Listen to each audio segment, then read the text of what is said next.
সংসারটা তো সেদিনকেই ভেঙে গিয়েছিল যেদিনকে আলমারির ভেতর থেকে একটার পর একটা লাভ লেটার বেরিয়ে আসছিল। একটা মেয়ে সবকিছু ভাগ করতে পারে, কিন্তু নিজের স্বামীকে কিন্তু কারোর সাথে ভাগ করে নিতে পারে না। এই কথাটা বোঝাতে আমি বারবার করে ব্যর্থ হয়েছিলাম, আর নিজেকে এটা বুঝিয়েছিলাম যে সবটুকু মানিয়ে নিয়ে আমাকে থাকতে হবে, কারণ আমি না চাইলেও সেটা আমার মা বাবা চাই। অথচ দেখো, সব দায়ভার কিন্তু সংসার ভাঙার আমাকেই নিতে হলো। আসলে আমি মেয়ে তো, তাই আমার গায়ে দাগ লাগানোটা বেশ সহজ কাজ। তোমরা সবসময় বলো না, বৃষ্টিদি তুমি ঘর সাজাও, আমাদের খুব ভালো লাগে। জানো তো, আমি এবারও কিছু জিনিস অনলাইন থেকে অর্ডার করেছিলাম, তার মধ্যে সব থেকে প্রিয় হচ্ছে আমার এটা কোনো এক দরজার সামনে টাঙাবো, আর যখন হাওয়া দেবে টুনটুন করে বাজবে। বেশ সুন্দর ডিজাইনটা, খুব পছন্দ হয়েছে।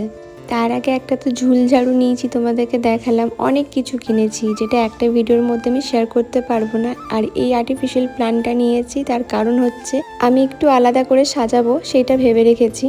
আর এইটাও নিয়েছি, এগুলো ওয়ালে হ্যাঙ্গিং করা যায়। তার সাথে ওই বাটি ধূপগুলো দেওয়ার জন্য এই স্ট্যান্ডটাও নিয়েছি। খুব ভালো জিনিসটা এসছে, দুটো পেয়েছি কম্বোর মধ্যে, 100 করে দাম নিয়েছিল। আমি এই ঘর সাজানোর জিনিসগুলো কিনি বলে অনেকে ভাবে আমার প্রচুর টাকা, তাই জিনিস কিনি, টাকা নষ্ট করি, কিন্তু তা না, আমি কম দামে জিনিস কিনে রাখি।